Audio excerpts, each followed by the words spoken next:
let's just take a moment again to adjust our motivation.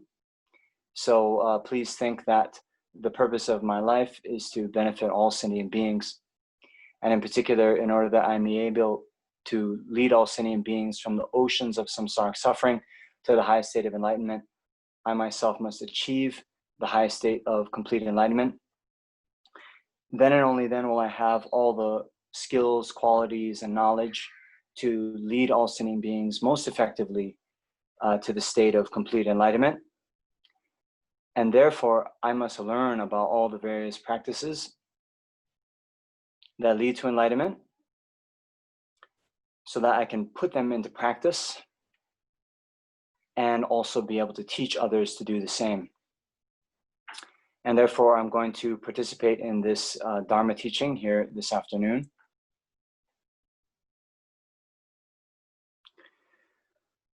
Okay, so thank you very much.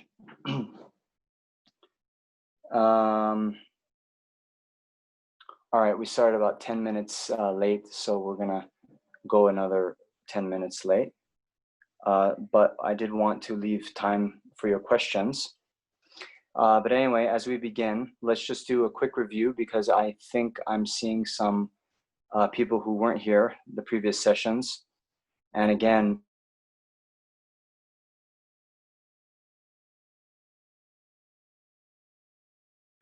please, the videos will be put up.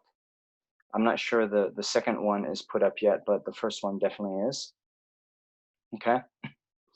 So just to review, you see, the big picture. See, the title of this text is The Method to Transform a Suffering Life into Happiness, right? And so we were talking then about why this particular practice becomes a method to transform the suffering life into happiness. And in order to understand that, we talked about how in Buddhism, the real emphasis is on the mind. And rather than focusing on a creator God, there is this thought that our own minds are the creator. And so we were talking about how the mind is the creator in two senses, right? So if we were to have a final exam on this course, that would be a good final exam question, right? Describe the way that the mind is the creator in Buddhism. And if you wanted full credit, you would talk about two senses in which the mind is the creator. The first was talked about in the Dhammapada, where, there the Buddha says that the mind is the forerunner of all, and it precedes all actions. So the Buddha says when we speak with a good heart, a good mind, then happiness is what follows. Whereas when we speak with a bad mind, a bad motivation, bad intention, then suffering follows after that, like an ox follows after a cart, okay? And then the second way that the mind is the creator is that even in this, our present situation, no matter what happens to us, then how our mind interprets the situation then can cause further suffering or happiness. So I gave the example of the experience of heat, right? So if we are in a very hot situation and it's because our air conditioner has broke and, we can feel so down and so miserable, like we're suffering in the hot hells. Whereas on the other hand, if, we go to a sauna, right, we'd actually pay money to experience that same level of heat. So the difference isn't in the heat, but how we are thinking about our experience. And that determines whether it is pleasant or unpleasant. So that type of way that the mind is then creating our reality is what we're going to be talking about later in the second half of these verses, the Shantideva verses that deal with Lojong or mind training. But the first half of this text, where it is the Lamrim prayer, is talking about the first sense of the mind being the creator. And here it means that, if we perform our actions with a good motivation, then we will create the causes for experiencing happiness in the future, all the way to complete enlightenment. Okay? You got it? So those are the two ways that the mind is the creator. And then we have to transform our mind in these two ways. One, transforming our motivation with which we undertake our actions, our daily actions of body, speech, and mind, even they, walking, going to work, eating, sleeping, with a good motivation, those can then become Dharma, become the cause of enlightenment. And then the second way we have to transform our mind is, as it says in the Lama Chöpa, we ask our Guru to please bless us, that no matter what appearances may come, be they good or bad, please bless me to, enable me to transform them into a cause for increasing the two types of bodhicitta, okay? And therefore, everything we experience can be then brought into the path and transformed into the path to enlightenment, okay? All right. So, that was the review. All right. So then, when we were talking about the first half, where this Lamrim prayer is, the glance meditation on the Lamrim, remember that the Lamrim, right, Lam being path, Rim being stages, is a way of categorizing and arranging all the various Buddhist teachings in order of practice from our state as a beginner all the way to the state of complete enlightenment. And those in particular are arranged in what is called the three types of being, or the three capable beings. And those three are differentiated by an increasing and more encompassing motivation for their practice, their activities, okay?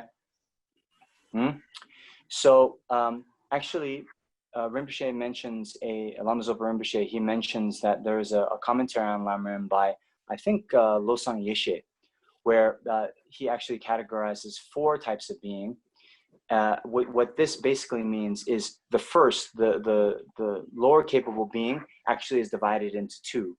And we have the ordinary lower capable being, and then the kind of higher lower capable being. So the ordinary lower capable being is those who are totally focused on only gaining the happiness of this life, okay? So those are actually not included in the kind of scopes of Lamrim. They're not even considered to be a Dharma practitioner. As many of you who have received teachings from me before have heard me quote, there's the Parting from the 4 Attachments by, which was a teaching that Arya Manjushri gave directly to the Sakya Lama, Drakpa Gyaltsen.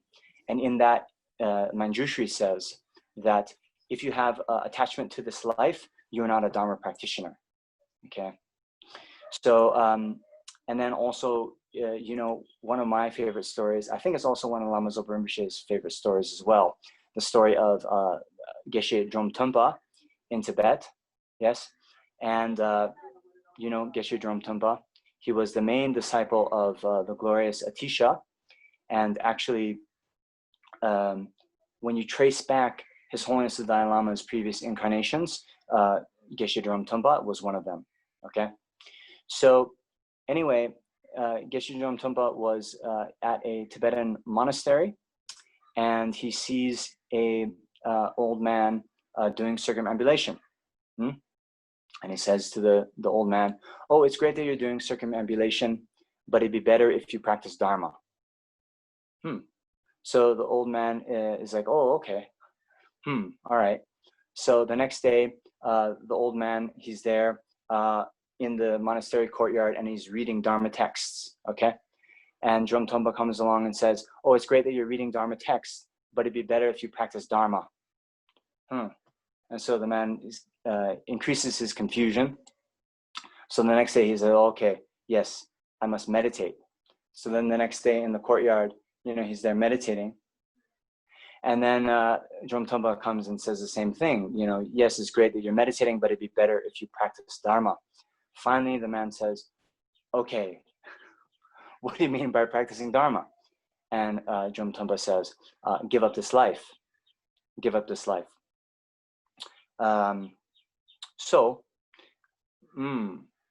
The giving up this life, what that actually means is giving up the attachment, the preoccupation, the excessive preoccupation with the happiness and affairs of this life. Okay, so doing that is the very door to our Dharma practice. Okay, so then by doing that, as Geshe Drom Tumpa says, you know, once you've given up the attachment to this life, then everything you do will become Dharma, right? And how then we do that?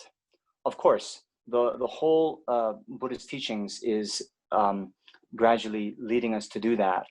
But in particular, these teachings on the lower capable being are the ones that really open up the door to Dharma practice, okay? So that is where we are in this text. We're on page 10, and do you remember?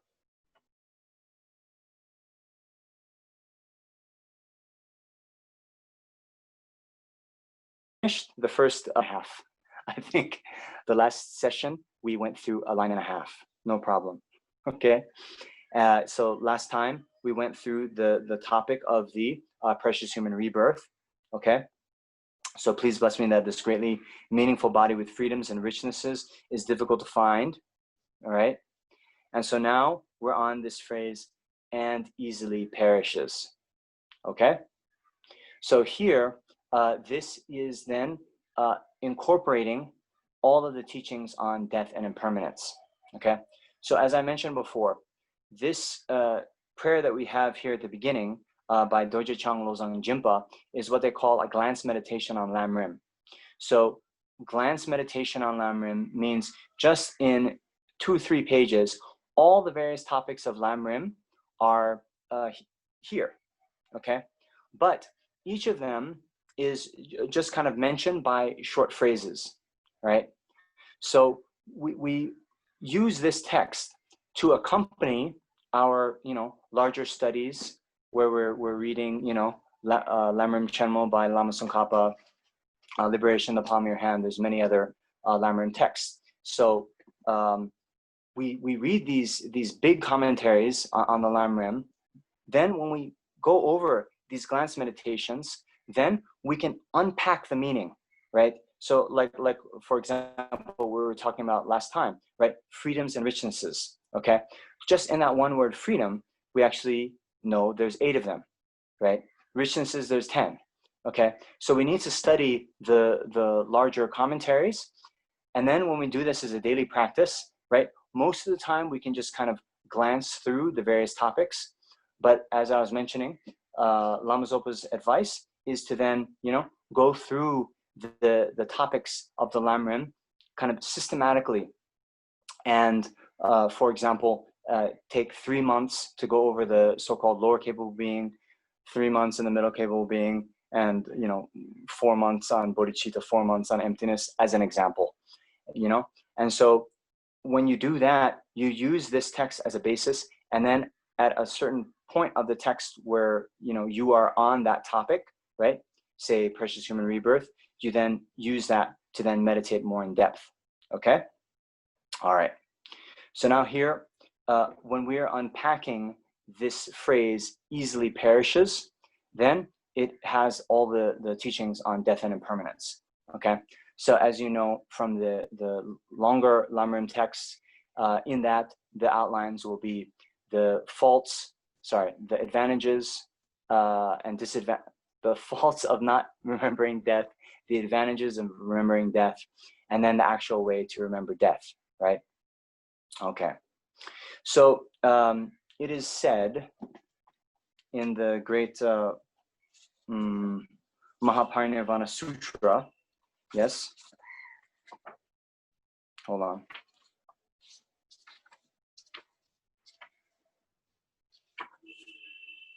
Ayo. No, I can't find it. Anyway, the thought is like this. The Buddha says, right, in the Mahaparinirvana Sutra, so the last sutra he gave, the last teaching he gave right before he passed away, he said that, you know, just like among all the kind of footprints of animals, the footprint of the elephant is the supreme one. So like that, then of all the different contemplations, the contemplation on death and impermanence is the supreme. And as you know, actually his very, very last words before he passed away was, you know, all conditioned phenomena are impermanent. This is the final teaching of the Buddha. Okay. So it is said that then, you know, for us beginners, right, we have all these, you know, so-called advanced teachings, you know, Mahamudra, Dzogchen, highest yoga tantra, all this stuff. But, and then some people, they might feel like, that's what I want to do. Or maybe if not highest yoga tantra, at least let me meditate on bodhicitta and emptiness. But these more like beginner teachings, death and impermanence, karma, the, you know, 3 lower realms, a little bit for beginners, right? Do we think that? Okay. Maybe, maybe not. Anyway, there is one Tibetan master, I forget who it was, a Kadampa master, who said that, you know, when, if I don't think about death and impermanence, then even my practice of Guhya Samaja is not profound. When I remember death and impermanence, my practice of Guhya Samaja is profound. Okay, so those of you who don't know, Guhya Samaja is known as the king of the highest yoga tantras. It's like the most you know, complete system of tantra. It's what Lama Tsongkhapa himself wrote the most on in I think in all of his writings. The most popular topic, the one that he devoted the most number of pages on, is the Guhya Samaja Tantra. But you see, what this master was saying, that, you know, it's actually his meditation on impermanence and death that make that profound. In other words, it's these preliminary practices, right, and particularly this one about impermanence and death, that then open the door to all of our future Dharma practices. And yeah, it's even, I think this is true in my own experience, right, that, you know, when we're actually going through life, and especially when we have a kind of provocative situation, to use the kind of, even to use a meditation on emptiness, right, which they say is the ultimate antidote to all the delusions. Probably most of us don't have a realization of emptiness. And therefore, to actually use the meditation on emptiness to be an antidote for the afflictions is very difficult, because we don't have it. But this one about impermanence and death, it's quite easy to comprehend. And therefore, it has the advantage of being easy to put into practice, you know? So the challenge is, are we doing it? Are we remembering impermanence and death, right?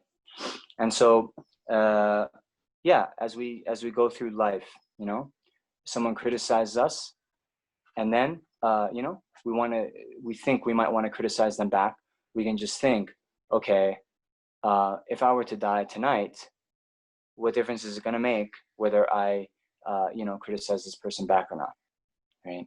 Similarly with, you know, when attachment comes up for, let's say, worldly pleasures, or to buy something new and shiny that we see at a store, right?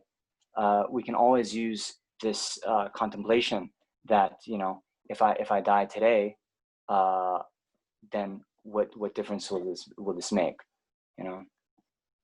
So you see there is you know, the Kadampa masters who kind of were the real embodiments of practice in ancient Tibet. You know, you even hear stories of them. There was one who had a bush growing outside of the cave where he was meditating, and when he would go in and out of the cave, the thorn bush would get caught on his robes, and it would kind of tear things. And then he thought, oh, maybe I should cut down this bush so it'll make it easier for me to walk. But then he thought, no, actually, if I were to die today, it wouldn't make any difference. It'd be wasting my time. So then he never cut the bush down. Do you understand?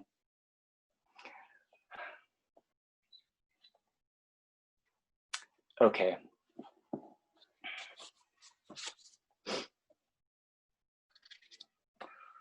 All right. So then, yeah, basically, like that. That was just basically summarizing some of the advantages of remembering death, the disadvantages of not remembering death, right? Basically, when we don't remember death, then we get so caught up in the worldly affairs of this life. When we get caught up in the worldly affairs of this life, then we forget about our Dharma practice, and then we end up just wasting our entire lives, not just our entire life, but our entire precious human rebirth that we could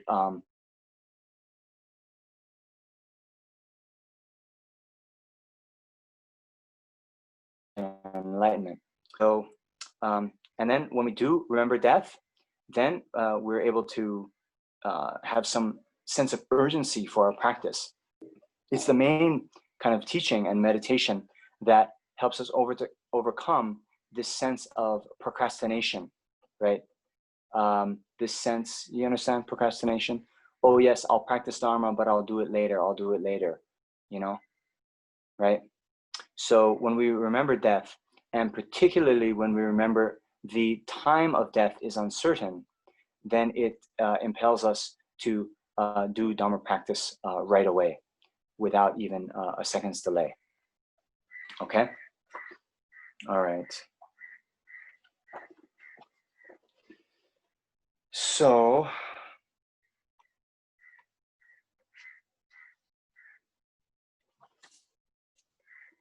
do we need to, okay, then the next outlines in the Lamrim is the actual way to contemplate death.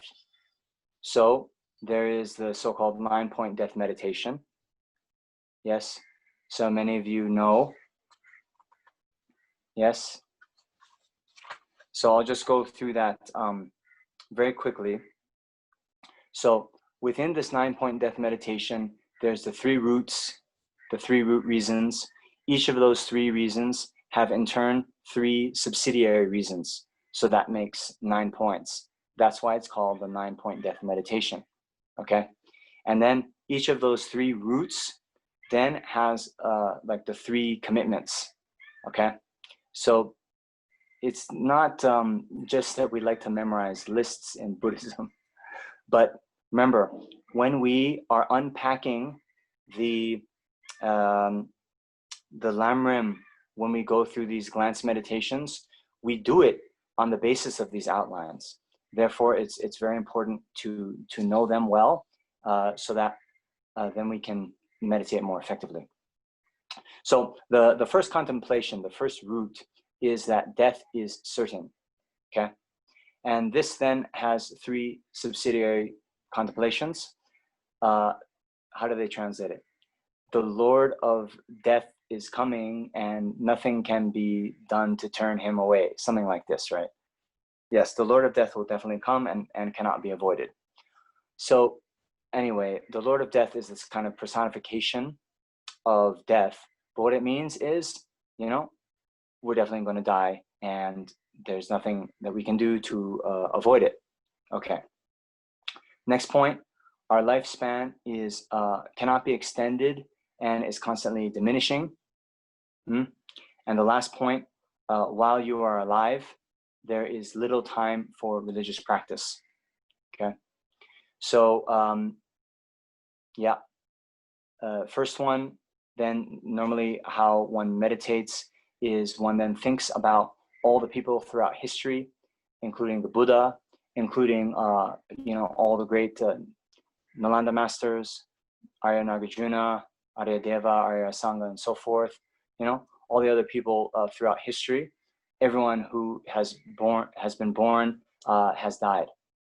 And to make it also more real and vivid, you might think of the people the people, maybe your parents, your grandparents, maybe some of your classmates, maybe even some people younger than you, the people that you know personally, or maybe sometimes you see in the newspaper, the celebrities, that whose movies we loved, the sports heroes you idolized as a child, whoever it is that then make it very real and personal for you, and you meditate so you gain certainty, thinking, oh yes, everyone is going to die. Okay, so I think I said last time, but just the practical method of meditating on Lamrim, right? We're using what's called this analytic meditation, right? And so what we do with analytic meditation is we use actually this facility of our mind of analysis, of reasoning, to arrive at a certain conclusion. And for example, in this case, we're trying to generate the mind, evoke the mind that the Lord of Death is coming, or death is definitely coming and nothing can be done to turn away. So then when you're at home, if you have Lamrim commentary like this, and you don't have the outlines memorized, then you can have this on your table in front of you as you meditate. And then let's say today you're meditating on this first point, you can actually read, and then okay, there's a verse here from the collection of indicative. If all the Buddhas and their Pratyeka Buddhas and Shravaka disciples left their bodies, what can be said about ordinary beings? Okay, so you use that quotation and then contemplate it, right? And analyze, what is that quotation saying? Yes, all the Buddhas, all the Shravakas, all the Pratyeka Buddhas, all these, Arya beings, they too passed away. Their self, an ordinary being, oh, definitely I'm also going to die, So you go over that reasoning in your head. And when you get a little kind of aha moment about it, like, oh yes, that's true, okay? Then you hold your mind, you let your mind sink into that mini realization. Do you understand? So here, sometimes in the text, you'll hear it said that we're trying to practice an alternation between the analytic and placement meditation. Okay? So what that means in practice is we use the analysis to arrive at a certain conclusion, and then when we reach that conclusion, we then place our mind in it. So that, remember, meditation is gom in Tibetan, and gom has this connotation of familiarization and habituation. So then we're habituating our mind on that conclusion. You understand? So then, if we are then resting in that conclusion, and then we get distracted, or that kind of feeling a little bit dissipates, gets weaker, then we can go on to the next one, or we can continue with that first quotation, right? It's up to you. Then, for example, then Lamrim Chenmo would say, somewhere to live that is unharmed by death, such a place does not exist. It does not exist in space. It does not exist in the sea, nor if you stay in the midst of the mountains. Okay, so then similarly, okay, this is now, the first quotation that Lama Tsongkhapa talked about was that, there's no person, even these greatly realized masters, Pratyeka Buddhas, Shravakas, and Buddhas themselves, they all pass away. Oh, and then the second quotation, then geographically, you know, in the mountains, in the sea, on land, all the beings, no matter where you go, you know, they all will die, you know. Do you understand? So the overarching sort of conclusion that we're trying to reach, that death is certain, then we arrive at this certainty through different lines of reasoning, right? The first one being these different people, even though they have realization. Then the second one being different geographies. Then, you know, we can also think about it, you know, whether you're young or old, you know, whatever it is. Then you sort of think about the same conclusion coming at from different angles to increase your conviction in it. And then at each time you let your mind sink into it, and it'll you know, continue grow and grow. So now another practical tip. So for different people, different lines of reasoning, different quotations, right? Different experiences will have a different effect on your mind, okay? So when you're going through different teachings, it would be good to maybe in your own notebook, right? I started to do this year, but you have a kind of the Lamrim outlines, then you pick and use the quotations, the you know, the reasoning that had the most kind of impact on your mind. And then when you go to meditate on the you know, the Lamrim, you can use what is more effective for yourself. Okay. So okay, like that. So point number 2, our lifetime cannot be extended and constantly diminishes. Okay, that and we understand.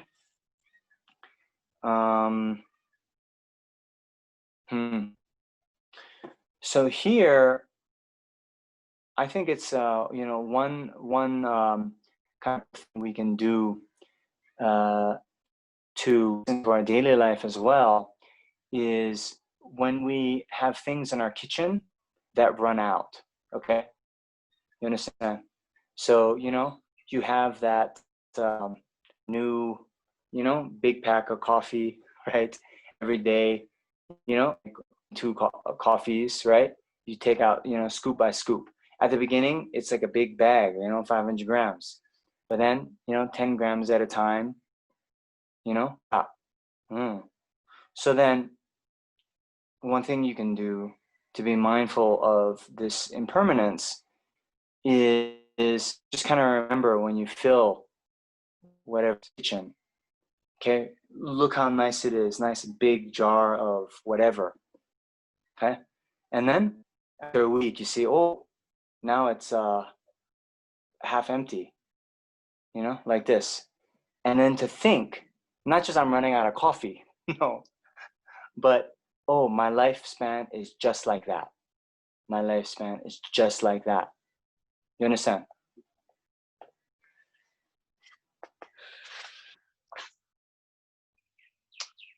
Okay. So the third contemplation, the contemplation that, you know, even while you're alive, there's little time for religious practice. So this one, yeah, I made a joke when I was teaching in Delhi. I don't know if it went on like very well, but you know, I would have all of you ask, right, how many hours a day do you really devote for this, right? And so when I asked this in Delhi, okay, then there's someone who said they do 2 hours of meditation a day, okay? Pretty good, right? Yes? Can you hear me? Okay, Dilshad is smiling. Okay. So the point is, right, you know, this was a Dharma center, okay? These are people who are, you know, serious about Dharma practice, okay? And, you know, the all-star of that center, you know, said 2 hours a day, which, okay, is good. I'm not trying to dismiss that at all, right? But I was using that as a way for us to then kind of unlock the meaning of this third point. While, you know, we're still alive, the time we have for our practice is actually very little, right? So, you know, we might think, oh, I'm only, you know, 30 years old. I'm going to live to be 90. I have 60 more years to practice. No problem, right? Yes? Oh. This is why I like live classes, you know, because I can see people. All right. But if we think like that, you know, we have to then just check that, oh, actually, the max, okay, the all-star practitioner is meditating, you know, practicing for 2 hours a day, you know, which is not even 1/10 of the time, right? And so then our 60 years that we think we might live longer, which again, no doubt in that, sorry, no certainty that we're going to live 60 years, but then that certainly shrinks down to like 5 years. And then there's also the fallacy that, okay, if we're 30 now and we live 60 more years, okay, 20 of those years, we're going to be over 70, okay?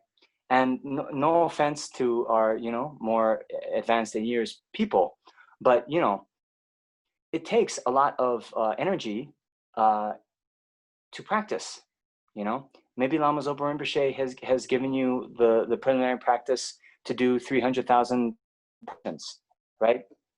And so every year that goes by, when we procrastinate and we say, okay, yeah, okay, maybe I'll do those prostrations later, every year that goes by, it gets more and more difficult to do, right?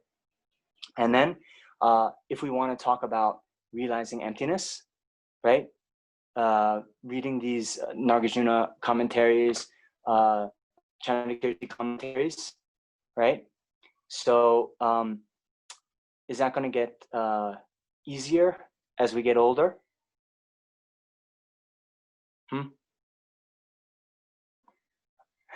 So I don't know. I just saw the last teaching from His Holiness on the Madhyamika, where he was saying about learning Hindi, that he wishes that he learned Hindi when he first arrived in India, and he says, "Oh, now it's too late," you know.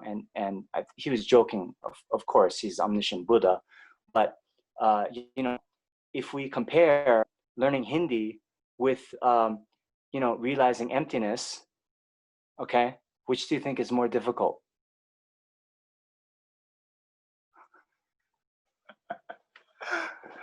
So of course, if you know, by the time we're getting to be set, you know, we haven't already spent a great deal of time going over these texts, and it's going to be very difficult to gain realization later. Okay, and as His Holiness said, that it's even now only after, you know, 50, 60 years of, you know, studying these texts from a young age, that now he says he has some experience generated, right?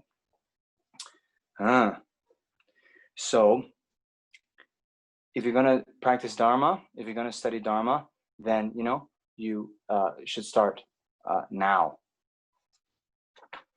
Now I see Subhashini there. So I just want to say to her, and maybe some of our, you know, more advanced in years people, you know, His Holiness also did say, however, during that Madhyamika teaching, that he had just started studying Chandrakirti's commentary on Nagarjuna's fundamental wisdom, the clear words commentary. And so he, in that teaching, he also mentioned a quotation by, I think, Sakya Pandita, that said that, you know, even if you were to die tomorrow, then it's worthwhile to study because like, putting your money in a bank, then you'll definitely reap the profits later. So even, Subhashini, I don't think you're 30 years old anymore, but, it's still very good that you make great effort in trying to, study and practice to the best of your ability. And so please continue to the best of, as long as you can. Okay. All right. Got it. So then, based on those three contemplations, then the decision that we have to make, given that death is certain, we then decide that I must then practice Dharma. Okay. All right. Then the next root contemplation is the time of death is uncertain. Okay. So yes, we're going to die, but when we're going to die, that is most uncertain. Okay. So most of the time in the text, you'll see that the first point, most of us will agree.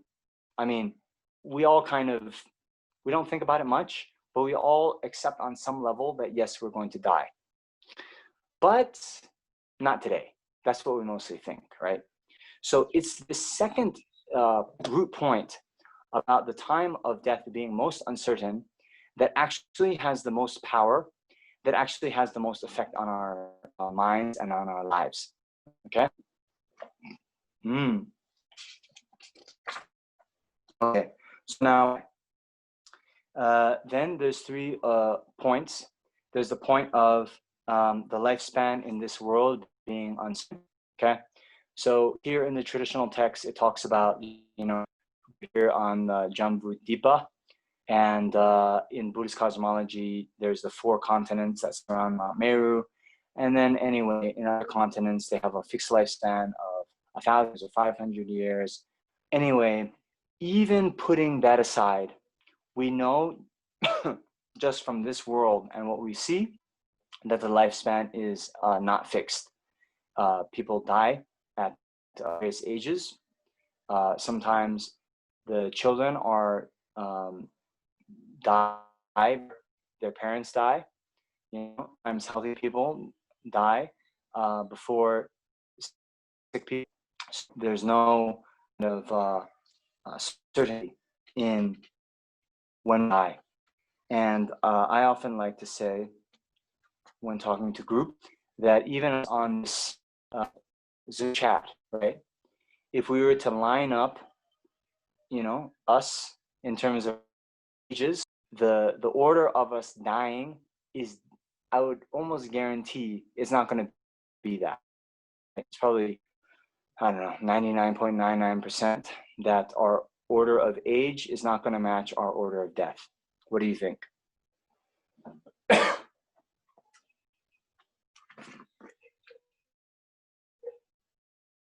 I'm going to drink some more.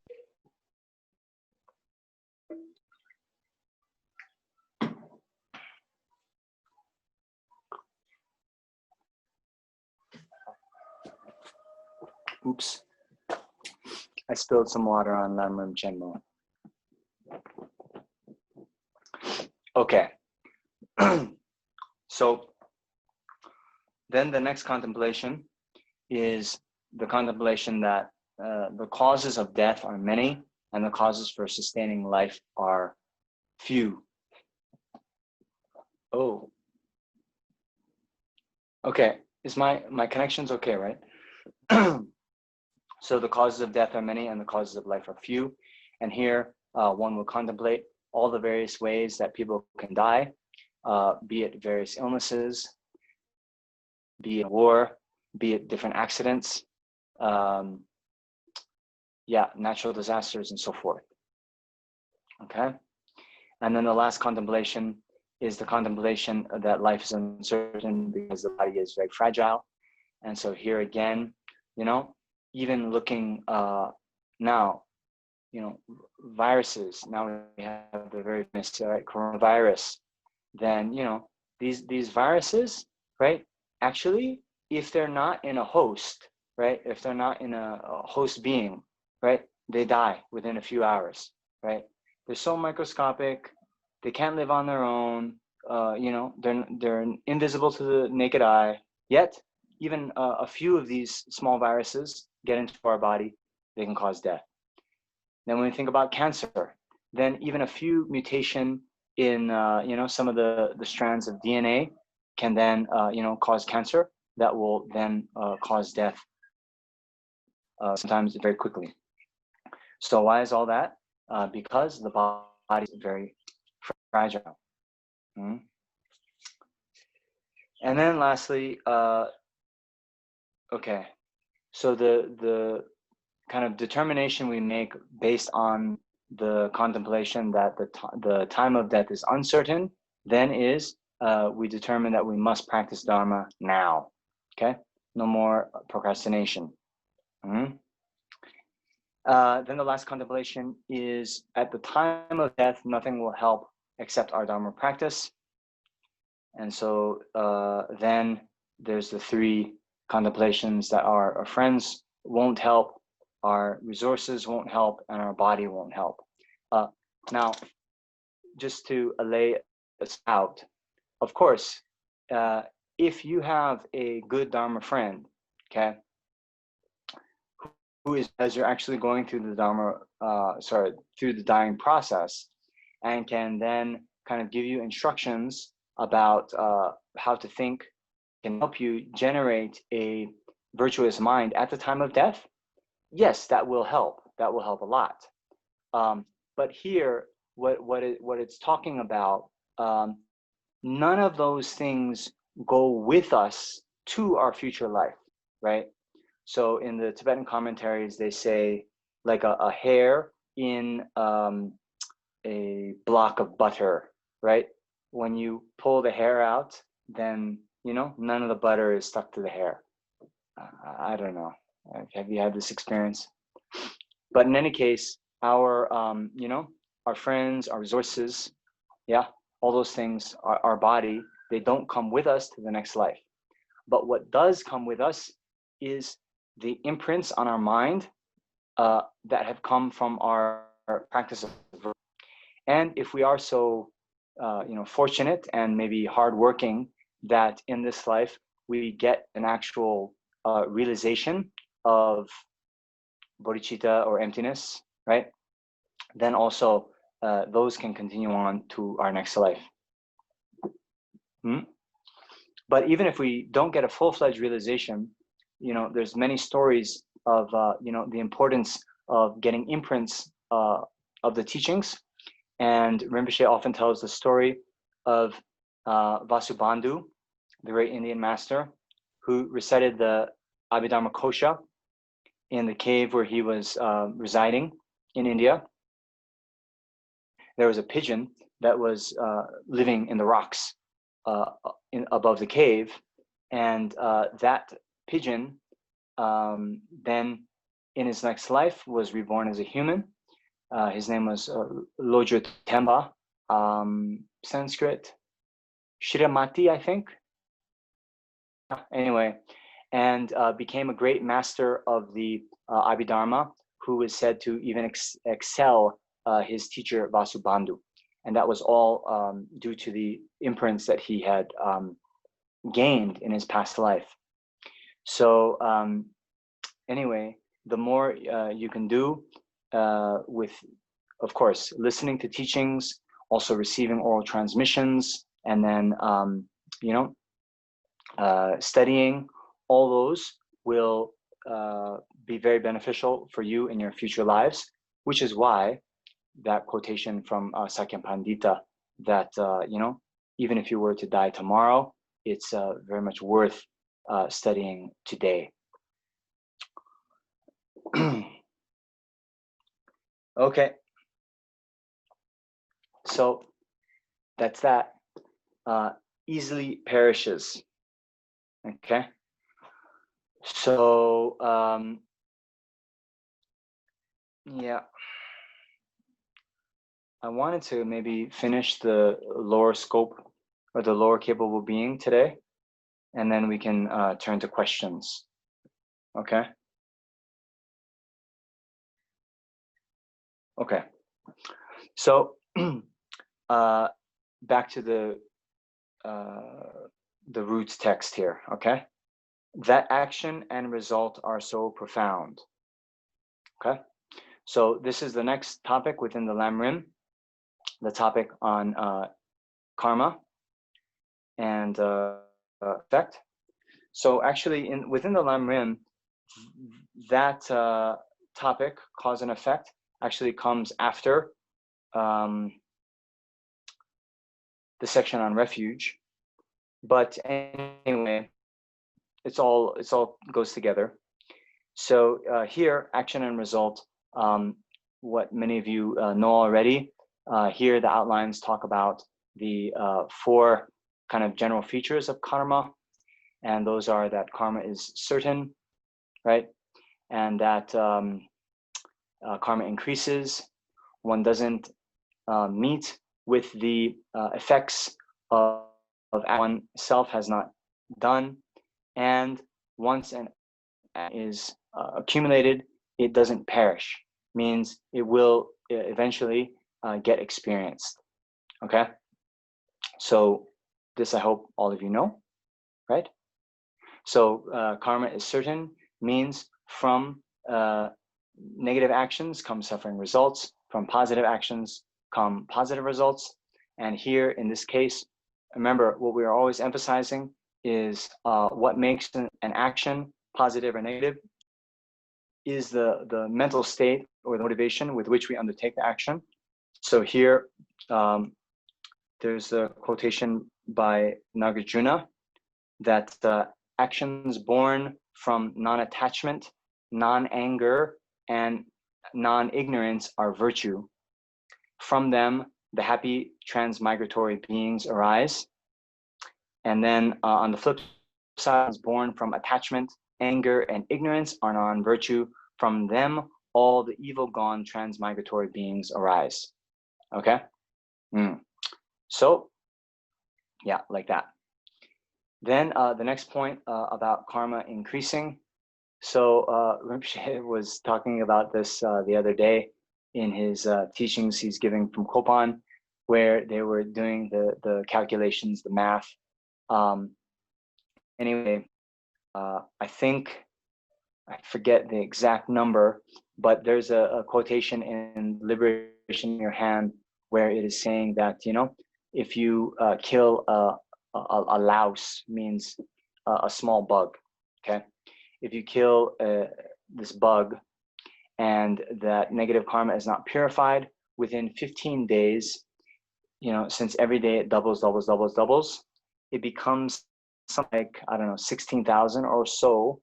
And that then is the equivalent of having killed one human being, okay? So in any case,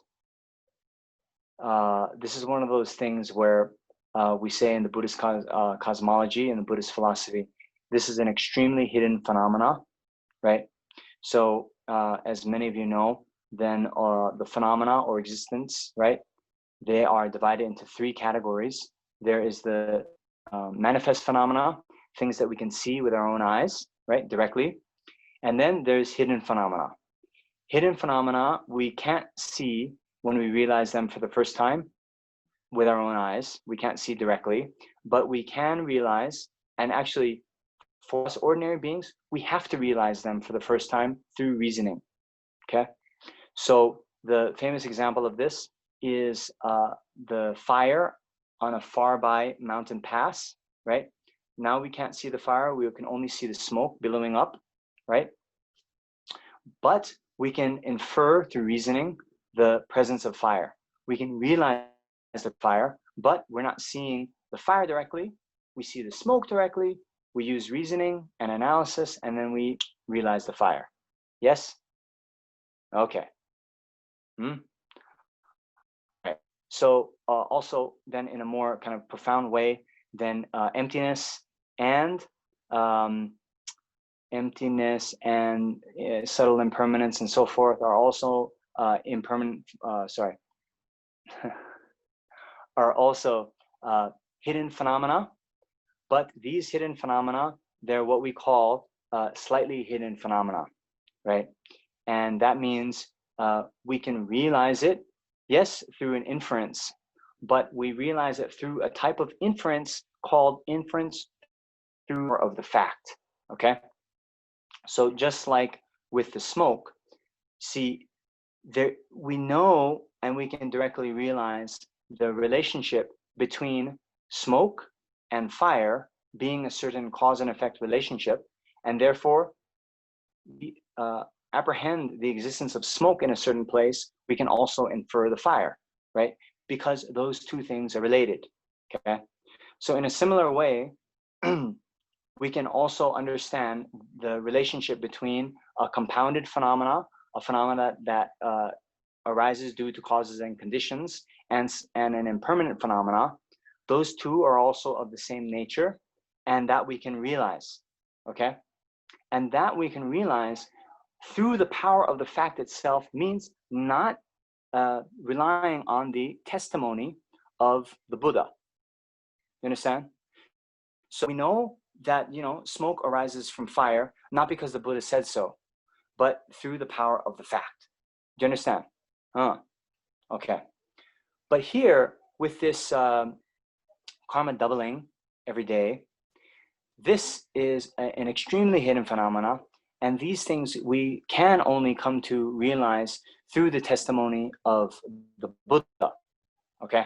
Because otherwise, you know, what kind of reasoning could you come up with that it would be, you know, doubling, increasing by, you know, 2.25 every day, or, you know, some other number, right? We there's no kind of way of knowing that. So we see in the Buddhist teachings that he taught that, you know, and then we come to know that the Buddha is a reliable being, and that his other teachings are in accord with reality, and thereby we can infer that his other teachings are also valid, okay? Anyway, that is a huge topic of debate. It's actually very, very difficult. So I don't mean to be dogmatic about it, but that's all I'll say about it, okay? In any case, even if that, you know, doubling is maybe difficult to accept or comprehend even, the point is that even small actions can have big results, okay? And this we can see.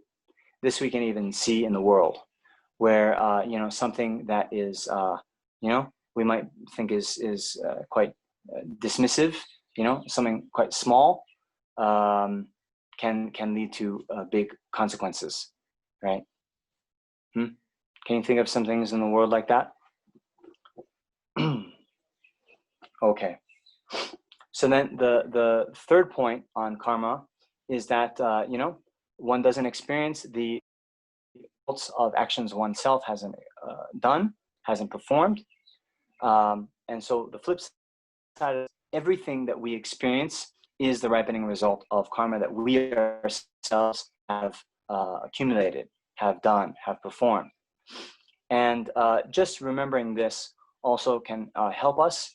This is one of the meditations that Shantideva mentions when he talks about the practice of patience, to recognize our own role, the experiences that we're having.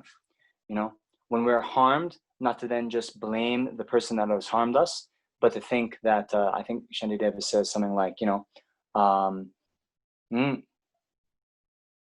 it is due to my negative karma that now I'm experiencing this, you know, and in so doing, aren't I sending the perpetrator to hell? So, okay. And then the last point is an action done, you know, won't perish. Okay, actions performed don't perish. That means, you know, whereas you could foresee a situation where if you have a physical seed that, you know, if it's not stored properly, if it's perhaps, you know, monsoon time in Nepal, then those seeds could become, you know, moldy and rotten. but our karmic imprints, then they don't perish. And even if it's a long time, then eventually, if they meet with a certain conditions, they will then bring their results. Okay, so then in the Lamrim Chenmo, you'll also see the further explanation in terms of what makes actions more powerful, right? And there it talks about, the power of the object, of the subject, the power of, repetition, the power of keeping vows and so forth, power owing to the field, all these different categories. So maybe we don't have time to get into that right now, but the main point for our practice, like it says in the Dharma, and what, Lama Zopa Rinpoche has us recite before teachings, do not commit a single negative action, accumulate a host of perfect pure actions, okay? And so the point is, the fact that karma and result are so profound, right, means, since we don't want to experience even the slightest suffering, we can't perform even the slightest negative action. And since we want to only experience happiness, and the happiness that we do experience is never enough, we can't be satisfied with the level of positive actions that we are performing.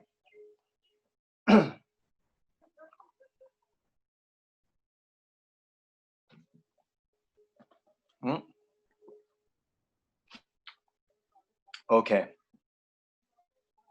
All right. So maybe we'll leave it at that. Oh, maybe one more practical thing. So when you understand also this in the Lamrim about the field of merit making an action more powerful or less powerful, right? So there's three fields that make then our actions more or less powerful, right? So the field of qualities, the field of kindness, and the field of suffering, okay? Something translated like that. So the field of qualities are the Buddha, the Buddha, Dharma, and Sangha, our gurus, and so forth. The field of kindness is like our teachers, right? Those who have been very kind to us in the past. And then the field of suffering are the sick, the destitute, prisoners, people who are experiencing a lot of suffering. So those three fields, if we do positive actions in relation to them, then the positive karma is a lot more powerful.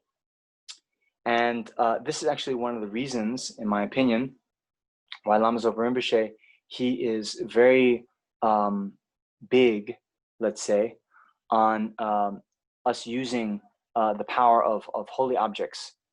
He's always emphasizing the need to build holy objects, to have holy objects in our homes, on our altars, to circumambulate holy objects, to make prostrations to them, make offerings, and so forth. And also, this is why he talks about the importance of also doing a service to the guru, fulfilling our guru's wishes, because the guru is actually the supreme field of merit.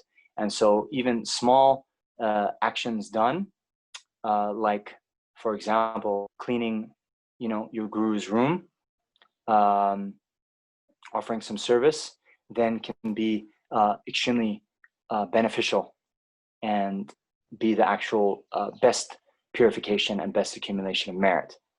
So I'm looking at you, Alexander. You're smiling. You're just rejoicing in your precious opportunity you have, right? Okay.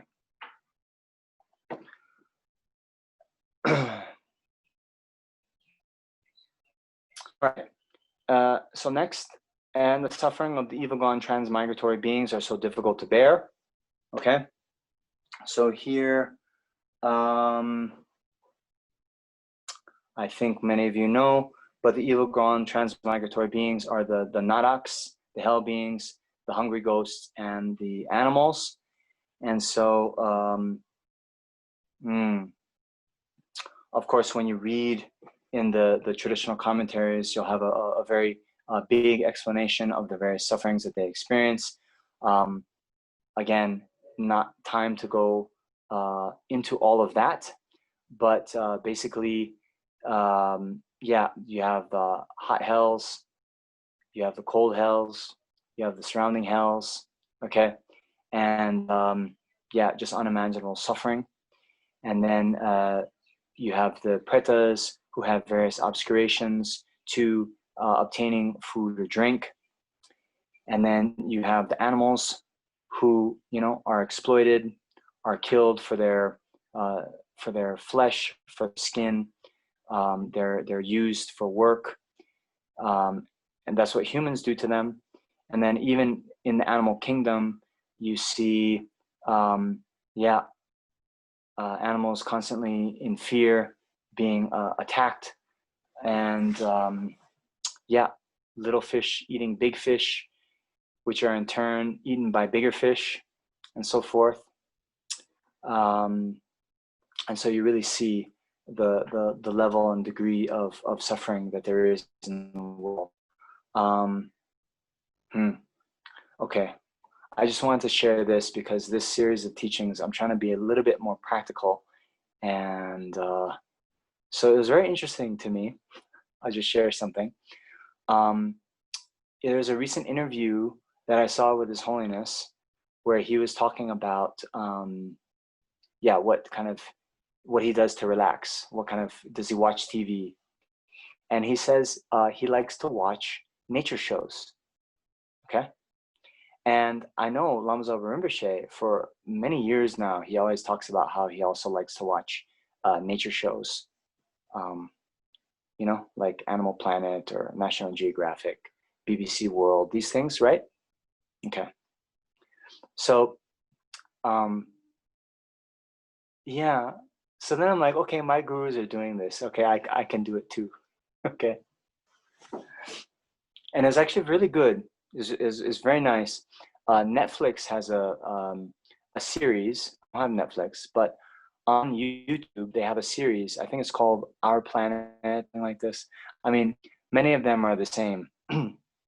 But Rinpoche, why he likes, okay, His Holiness was like, oh, he likes to, he finds the nature shows very relaxing. But Lama Zopa Rinpoche, he says that he likes to watch the nature shows to reflect about karma, okay?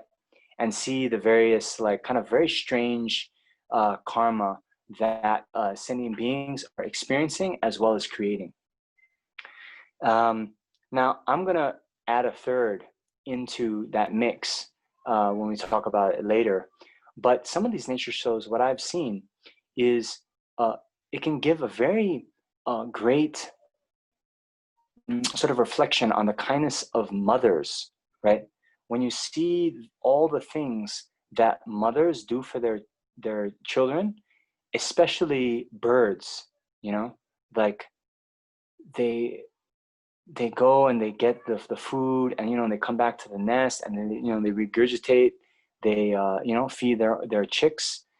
And so there is actually there's an eagle in the Philippines actually that this particular eagle then stays in its nest for, I think, like something like 2 years, and then the mothers are coming back for 2 years and feeding. It's amazing. Anyway, but the karma element, I was just talking about the suffering of the animal realms. I saw in one of these Netflix specials that there's this whole swarm, or not a swarm, but a school of fish, small fish. And then these fish were being chased, I think, by dolphins, and then another kind of animal came, and then the birds would come in from the top, and like there's this whole like maybe tens of thousands of these fish, right? And then they got kind of corralled into one area by the one type of bigger fish, I think bluefin tuna. And then the dolphins came, and then these other animals came, and then the birds would come, and then all of those tens of thousands of fish within some matter of maybe 1 or 2 hours, all of them were eaten. All of them were eaten. As Lama Zopa Rinpoche would say, Lama Ken, Lama Ken, Lama Ken.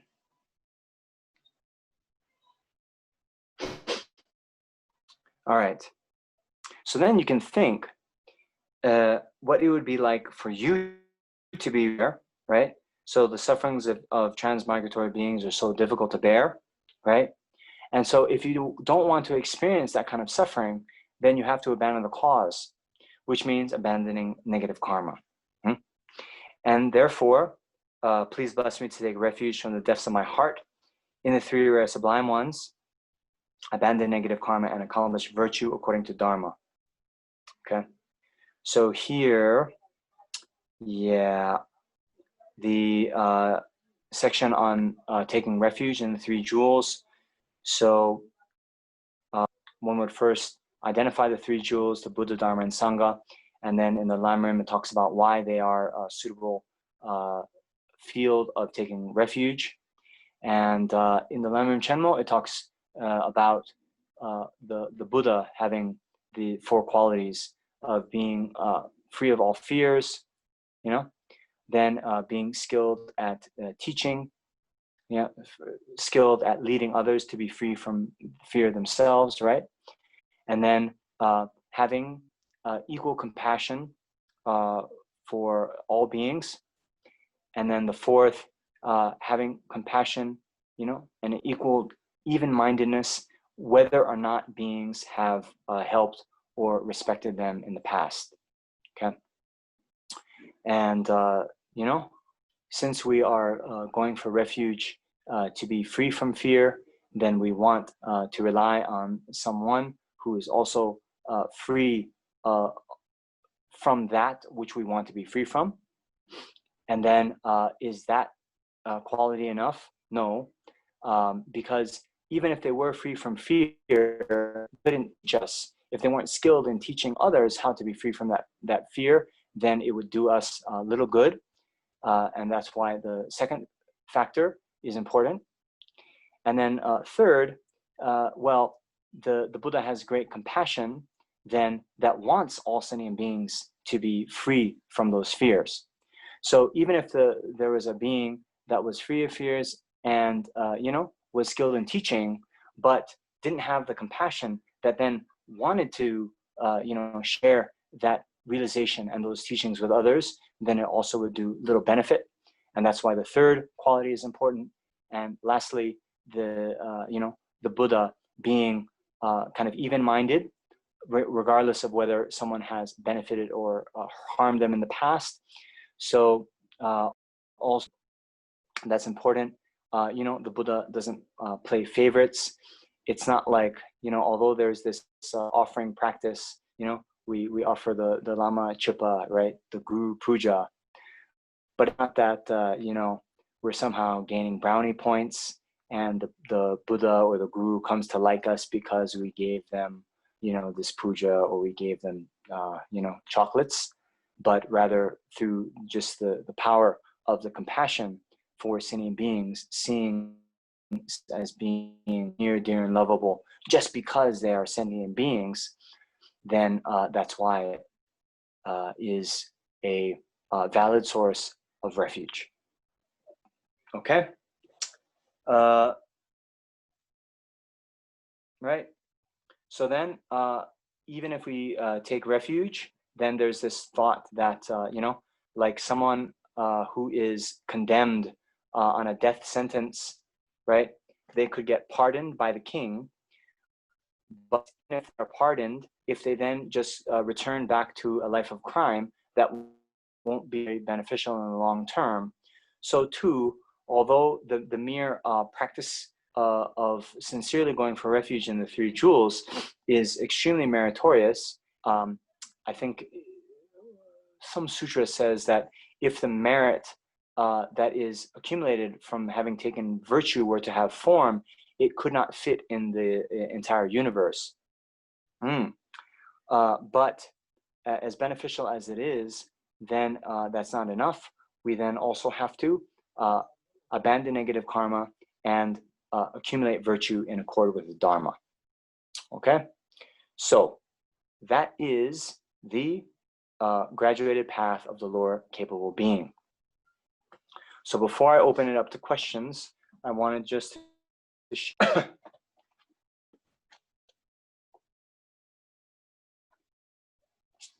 one of my favorite quotations that's in the Lamrim Chenmo that gives a little bit of, something for us to consider. I am doing this before we get into questions because, anyway, you'll see. So one of Atisha's disciples, his name was Gombawa. So he said to another Kadampa Geshe, he said, Yeshe Bar, that's someone's name, if tomorrow or the next day, someone were to ask all of your disciples, what are you practicing as the core of your personal instructions? They would answer that it was to attain super knowledges or a vision of their chosen deity. However, they should answer, it is becoming more and more definite about causes and effects of karma, and consequently, keeping purely whatever vows I have assumed. You hear this? So last week, and no problem, I'm not criticizing, but someone was asking how we, how can we levitate, right? Okay. So,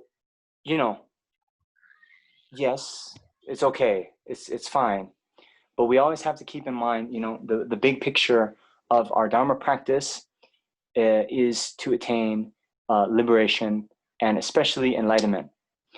And the very foundation, you see, all the success, from getting a meal tomorrow all the way to enlightenment, everything good that we experience in life is the ripening effect of positive actions, right?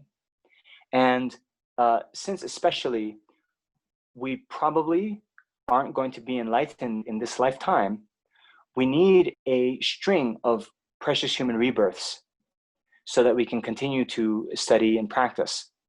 And that is only going to come through the practice of ethical discipline and morality, right?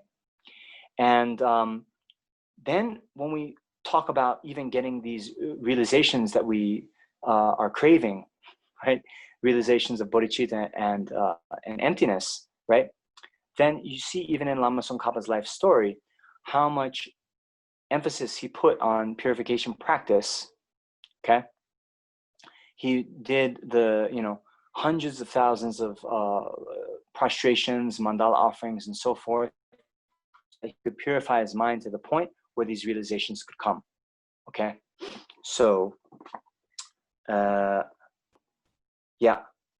But why the, this tradition started by Lama Tsongkhapa is called the Gelugpa. Ge is virtue, and Luk is, system. So it's like the system of virtue. It's because this, the emphasis on actually maintaining very pure ethical discipline. Because when we maintain pure ethical discipline, that means we have a lot less to purify. And then as Lama Zopa Rinpoche often mentions this one sutra quotation from the King of Concentration Sutras, where it says that, compared, for 10 million eons, as many as there are sands in the Ganges, I serve with a pure mind, food and drink, umbrellas, banners, and processions of lamps to 10 quadrillion Buddhas. So much greater is the merit of whoever practices a single training, that means a vow, night and day, at a time when the sublime teaching is perishing and the Sugata's teaching is coming to an end. You understand? So, can I share something just so you can rejoice? I've now been on Mahayana precepts for, I think, probably 4.5 months. So some people, when they go on these Zoom talks, they're like, oh, Namjong, you're getting so skinny. Like, what are you, sick? And I say, no, I'm getting better, right? Because when you really think, right, we did all this, you know, how do you say, all this effort to, you know, and we did it a few times here in Maritika. We lit, you know, hundreds of butter lamps, you know, spending all this money, lighting all these butter lamps, you know, maybe, you know, 2,000 butter lamps, okay? But you see, processions of lamps, you know, and all these different offerings for 10 million eons, as many as there are sands in the river Ganges, okay? Giving that to 10 quadrillion Buddhas, okay? Compared to that, then holding one vow in this degenerate time is so much more benefit, so much more merit, okay? So this is my advertising for you. Of course, do the offerings, do all that. But, you know, on top of that, even if, you know, the 5 lay vows that you all have, keep those pure, it's so much benefit. And, you know, if you can, from time to time, take the 8 Mahayana precepts, so easy to do, you know? And after a few days and weeks, you know, it's not even that difficult to skip dinner at night, okay? So anyway, that's a bit of advertising for you. Okay, so we can open up for questions.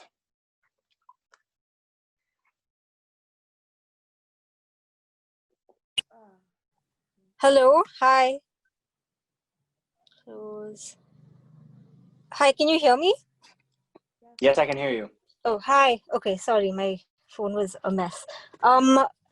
Thank you so much for this talk. It was really inspiring and eye-opening, and gave me a lot of peace and to contemplate.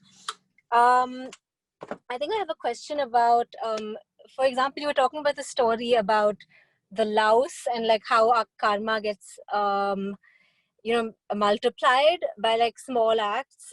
And yes. So I think, yeah. And so I think for me, I struggle with a lot of like guilt and anxiety. So I feel like I'm always doing something that's wrong, and that makes me feel guilt, and it adds to the anxiety.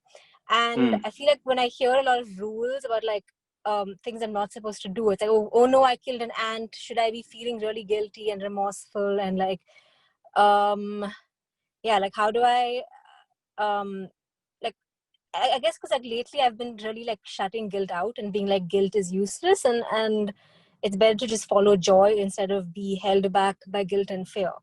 So I'm just wondering, what do you say about that?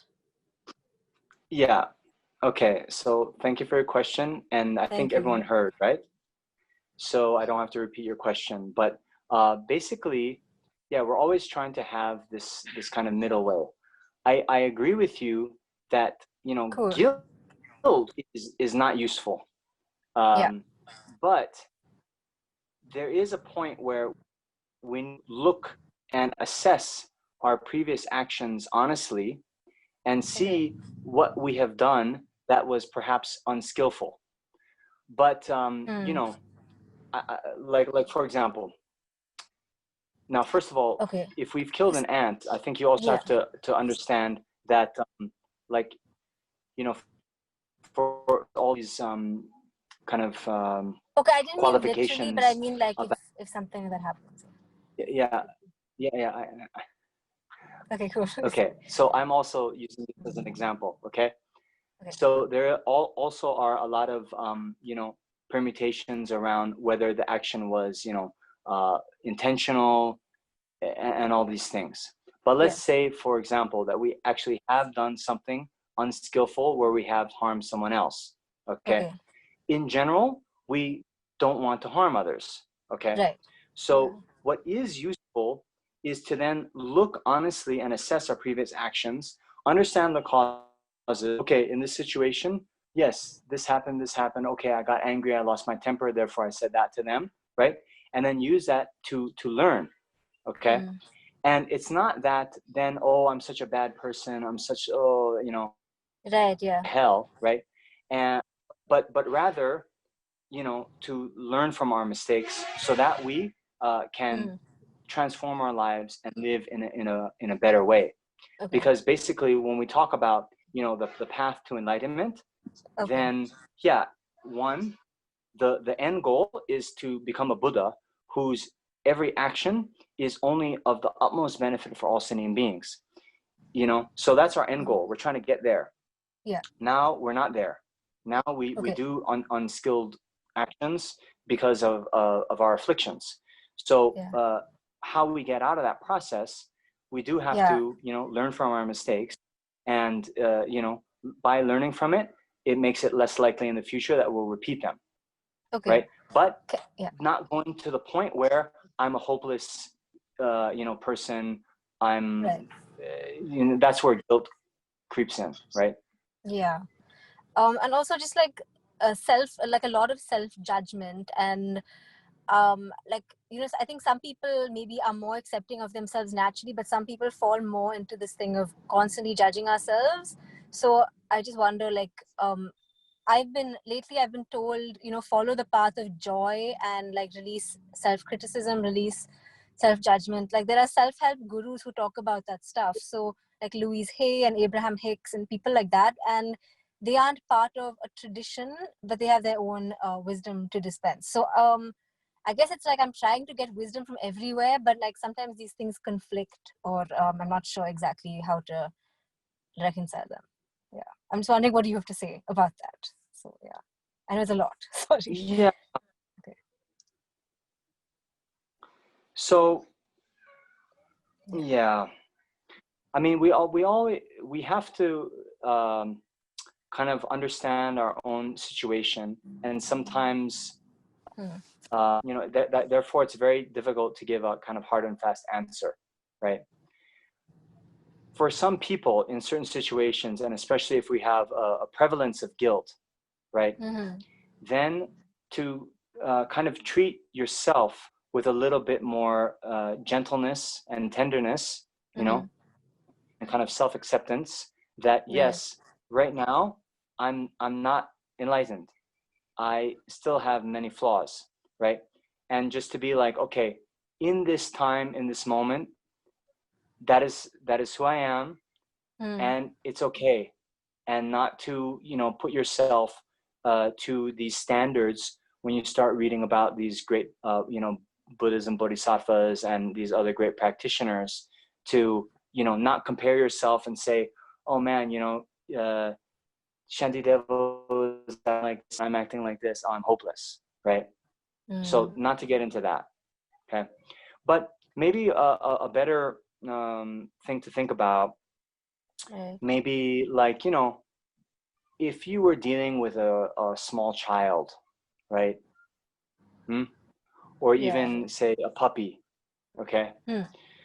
Someone, yeah, or a small child, they don't know better, okay? They're doing a lot of actions, they're causing a lot of, you know, trouble. Then how to deal with them, right? In a way that helps them learn, helps them grow. Yeah. So like Helps, compassionate and kind. Yeah. Okay. yes, right? Okay. Yeah. But have that for yourself. Have that for yourself. You know? Right. Okay. Yeah. That is like self-compassion, and that is like joy. So you're saying basically use both. Like don't completely go into the route of like I'm just gonna be joyful in a sense, but have that discipline and have that that self-criticism still. Oh, yes, sorry, someone's at my door. Hello? Yeah. Oh. Yeah, is here? I don't know. Sorry.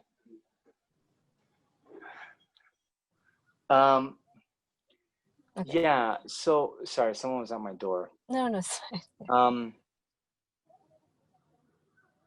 See, yeah. there's the two sides, right, that we all have to balance. Okay, and just like a pendulum swinging, if we fall more into one side, where it's like, oh, everything's okay, no problem, Right. then we Okay. won't change, right? Okay. Yeah. We have I to, just got an email. Sorry, because I don't want to take up too much time. Saying that, like, sending me back the question I had emailed in like a few days ago. And I realized it was more around guilt and what does guilt signify, like in general, like, if that makes sense. Sorry, like I don't want to like take up too much time, but because like just the fact that we feel a lot of guilt and self-criticism, like what does it say? Because sometimes I could be in like looking at a lake, there's no reason to feel guilty, but there's something that creeps in that's constantly like, oh, you should be doing something else. Or if you're walking down the street, there's something else you should be doing instead. And like, what does guilt really mean? Why does it come up so much as a form of self-criticism? Possibly, I guess, does that kind of bridge both questions in one, I guess? Sorry if that makes sense. okay. All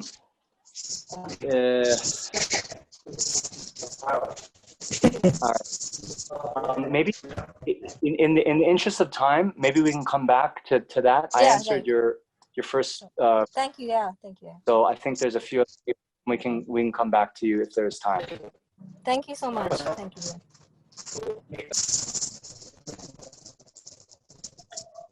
Yeah, hello, Venerable. So you mentioned that I think Rinpoche said also about karma, but the other 3 points, like for example, the first point that a positive action will give rise to a positive result always, and a negative action give rise. So is that like a hidden phenomena? It's I guess can you really prove it with reasoning, Venerable?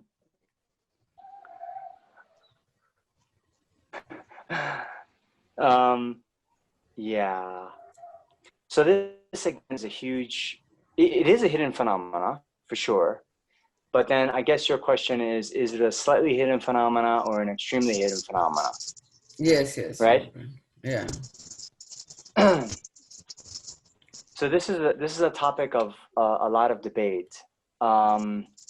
It seems that there's a text by Gyaltsab, who, as you know, is one of the main disciples of Lama Tsongkhapa, who was saying that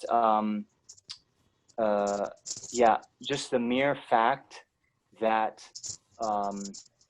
from virtue one is reborn in the higher realms. He was saying that is a slightly hidden phenomena, not an extremely hidden phenomena.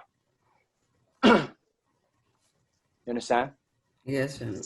But the particular karma that you accumulated in your past life that would then have you reborn as a human in this life, that is an extremely hidden phenomena. That is only what the Buddha can say, But the general, that from, positive karma come rebirth in the higher realms, that is a slightly hidden phenomena. Thank you very much. That's what Gyaltsab says. But what that reasoning would look like, that he doesn't talk about. He just mentions it. Yeah. So that's worth further analysis. Okay, I think someone is not on mute and there is a scraping noise. Right? Okay, better. Okay. Venerable, I have one more question. I don't know if it's relevant to the talk, but there was a tanka to the right of Rinpoche in his talk, and it depicted something. I was just wondering what is that tanka about in the recording. You sure it wasn't a stuffed animal? There were stuffed animals, but there's also Tanka to the right of Rinpoche, behind Rinpoche. Do you have a picture of it? Anyway, you can maybe send. I don't know. I've actually only been mostly reading the transcripts. I haven't been watching. Okay. So. Okay, Venerable, I'll send it to you. Screenshot. Okay.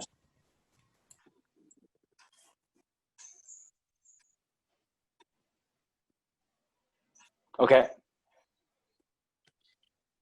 All right. So we're actually quite a bit over time. So why don't we end here? Venerable Namjong. Yes. Thank you so much for teaching. Can I ask a question? Yes. Okay, I have a question about the hidden phenomena that you talk, that we depend on the words of the Buddha that he said, right? I'm listening. Okay, so in some point, I didn't read it there, but I heard like from some teachings that like in certain occasions, Buddha said like different things about, for example, the God, the creator. So he said for some people, he said that it exists. For some people, he said he doesn't exist. For some people, he don't say anything. So in this point, like the Buddha in different occasions for different people say different things. So in this point, like how we can accept, you know, this most hidden phenomena of certain things like realms, you know, and the karma, and how we can, you know, with reasoning can accept that.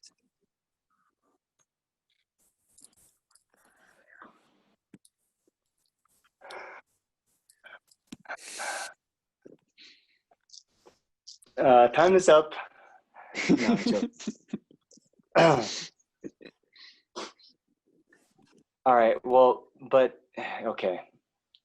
This is a huge question. Okay. So it's very very difficult. But in general, we have to differentiate, okay, between the things that are, you know, the Buddha said on different times, different occasions, that are actually slightly hidden phenomena. So, like, for example, the fact that all phenomena lack inherent existence, okay? So he said that in the second turning of Wheel of Dharma, right?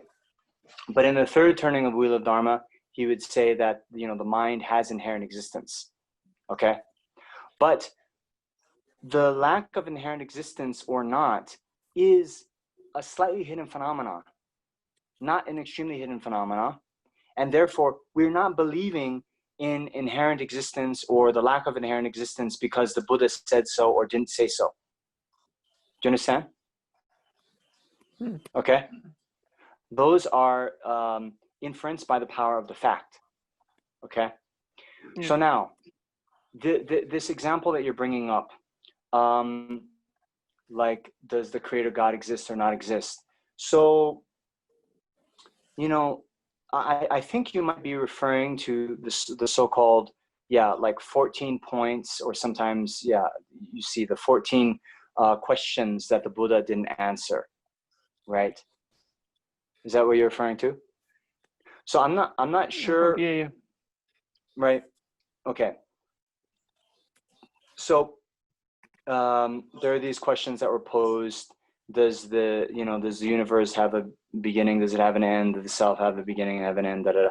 So in these cases, the Buddha remained silent because he saw that, like, for example, the people, if he said yes, the self does end, okay, then they're thinking of this Atman, right, which doesn't exist. So if you say that the self does end, then you're accepting that there was a self to begin with.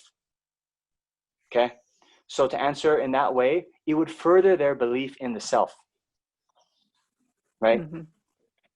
If you say the self doesn't end, right, then again, you're accepting the existence of a self.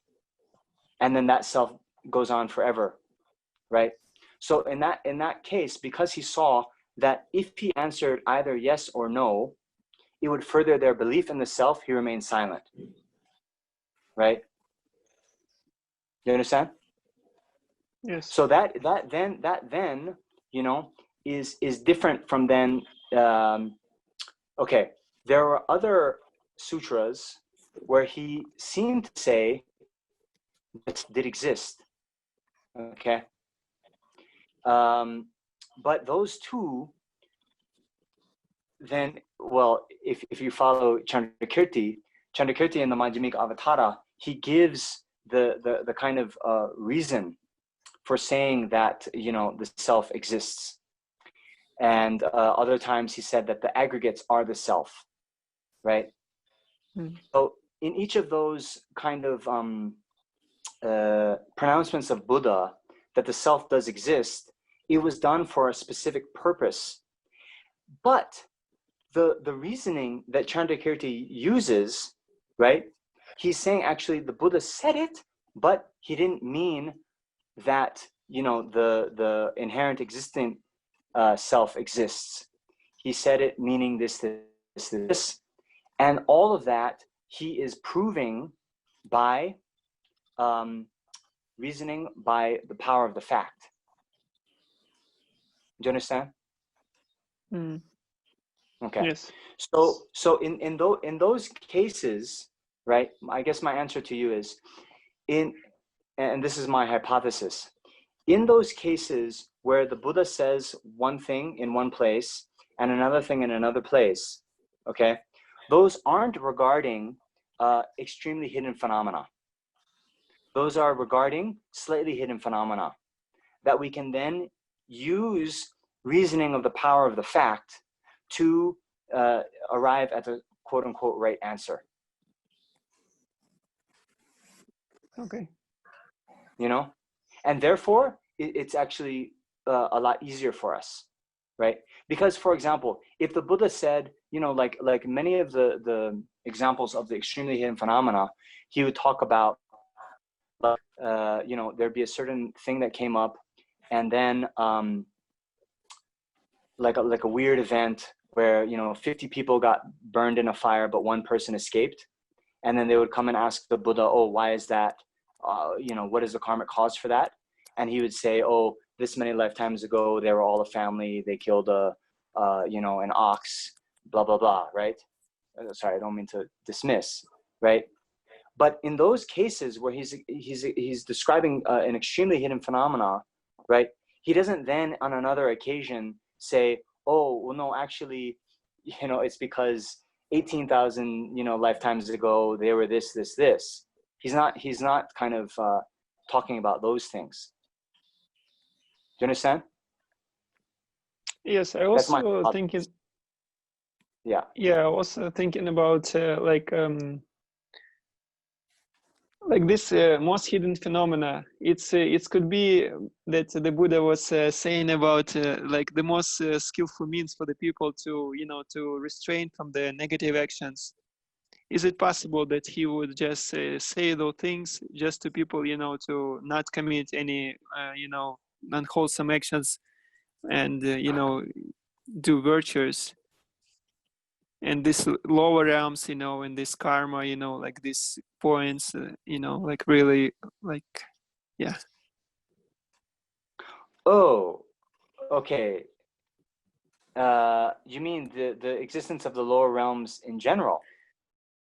No, not in, like any like points that really like the most hidden phenomena. Is it possible that the Buddha would say about those things just because you know, for people to do like virtuous things, like not just skillful means for the Buddha to say that it's not really like that? Is it possible?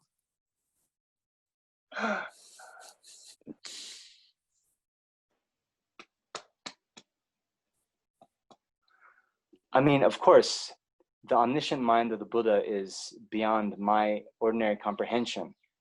But the question would come, let's say this example of the family, 50 people being burned and one escaping. Okay, so if we accept that the Buddha is omniscient, okay, he would know the karmic cause of that, right? So now you're saying that he knows the karmic cause. So let's say, for example, the karmic cause really is 18,000 lives ago, they, let's say, killed a goat, okay? But instead of saying that, he says, oh, 17,000 lives ago, you killed an ox. I'm not sure what the reason would be for the Buddha not to say the actual truth as being a skillful means, right? Other instances where we talk about the Buddha speaking something that strictly is not quote unquote true as skillful means, he would say that, for example, the self exists, or the self inherently exists, because there's some people that they can't conceive of the self existing unless it is inherently existing. Do you know what I mean? Okay. And therefore would say the self inherently exists, right? But if those people, if that family, or the people listening, if they would believe that 18,000 lives ago, that whole family could kill a goat, then they should be able to say that 17,000 lives ago they killed a pig or whatever it was. So for there to be the something being a kind of skillful means of the Buddha, where he would then say something that strictly speaking isn't quote unquote true, there would have to be a reason, either purpose for those people. Cases of an extremely hidden phenomenon, I can't right now think of one like that. Okay, thank you. Yeah. Can I interrupt you? We want to offer you a massive thank you, Venerable Namjong, for putting together today's teaching session. So thank you so much, Venerable. Thank you very much.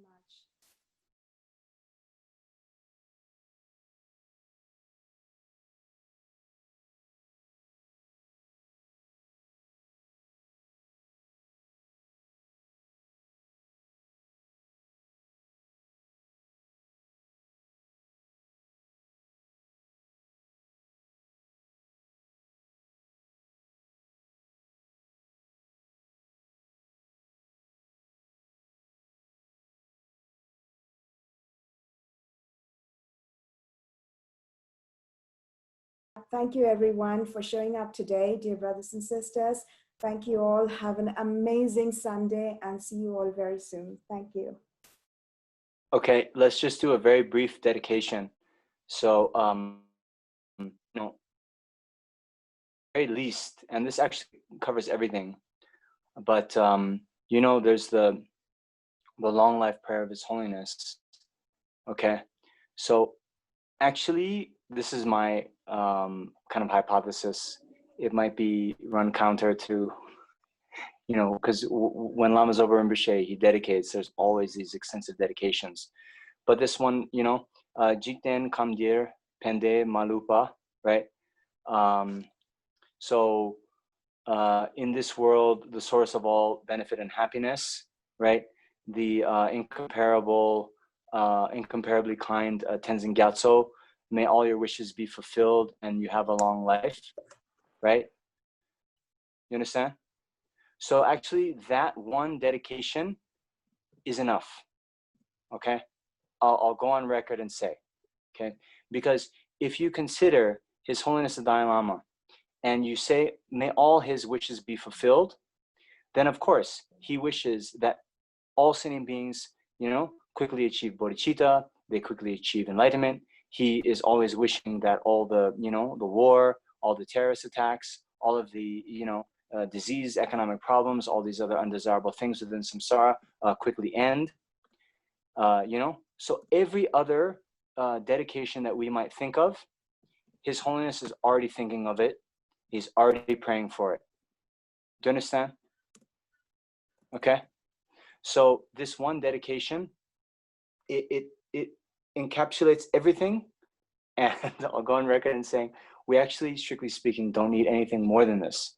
Okay, and then also, you know, if we talk about the flourishing of the holy Dharma, you know, all these things, what better way for the Dharma to flourish than His Holiness the Dalai Lama to you know, live a long and stable life.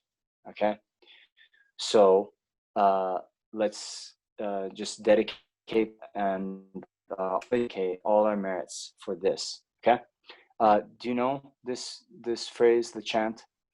Yes. Okay, if you can, then yeah, please do with me.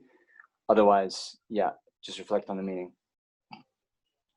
Jiten kamdi pende malu va kale jungwe samper yisheno Kadrin sungme tenzin gyatsola solwa depso tuishe lundru sho.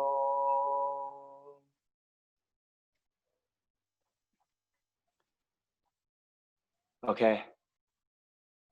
Thank you very much. Thank you, Nandana. Shabira, where are you hiding?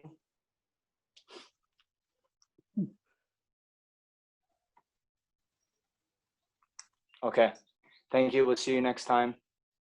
Thank you, Venerable. Thank you so much. Thank you so much. Thank you. Thank you so much. You. Tujhe chanan.